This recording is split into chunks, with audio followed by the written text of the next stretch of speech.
Welcome back sa ating mga balitang basketball. Eto na yung epekto ni Jimmy Butler sa kanyang kupunan. Siguradong ito'y mahabang problema para sa kanila, no? Dahil syempre, may trade na si Jimmy Butler. Wala pa namang kupunan sa ngayon na mukhang seryoso sa kanya dahil yung Golden State Warriors ay umatras dahil sa laki ng hinihingi ng Miami Heat. Ngayon, kitang-kita na tila napakalungkot ng mga manlalaro nitong Miami Heat, mga idol, at nawala yung enerhiyang naibibigay ni Jimmy Butler. Tinambakan nga sila ng 36 points ng Utah Jazz sa kanilang laban.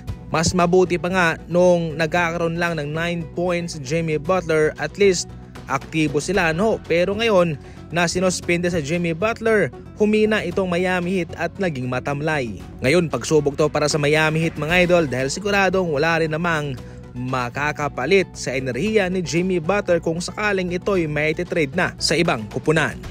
Halos nasa 9 na buwan na nagpahinga si Kawhi, mga idol, at hindi nga siya nagkaroon ng kanyang debut sa season na ito. Ngayon lang sa kanilang laban kontra Atlanta Hawks kahapon. Binigyan siya ng 19 minutes na playing time ni Coach Ty Lue, pero siya'y nag-ambag ng 12 points at nagkaroon din ng mga big plays sa kanilang laban. Tinamakan nga nila itong Atlanta Hawks sa score na 131-105. Average na team ngayon itong LA Clippers. Nawalan sila ng isang Russell Westbrook, Paul George. Subalit, maganda pa rin naman ang tinatakbo ng kanilang kupunan. Ang importante dyan ay makapasok ka lang sa playoff.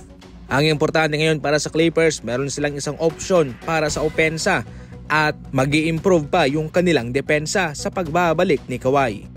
Naungusan man raw ni LeBron James si Michael Jordan sa kanyang 30-point game performance. Heto pa ang iba't ibang record na hanggang sa ngayon ay hindi pa niya nabibreak. Ang dami ng kampyonato kay Kobe, 5 kay Kobe, 4 kay LeBron. Pangalawa, yung mga MVP award ni Kareem. Pangatlo, yung mga finals MVP ni Michael Jordan. Pang-4, yung scoring title ni Kevin Durant. Pang-5, yung mga triple-double ni Westbrook. Pang-6, yung mga Defensive Player of the Year ni Kawhi Leonard. Pang-7, yung mga gold medals ni Kevin Durant. At yung pang-9, ang loyalty ni Stephen Curry. Kaya yung parati kong sinasabi, huwag tayong magkumpara dahil yung pagkukumpara ay siyang pumapatay ng kasiyahan.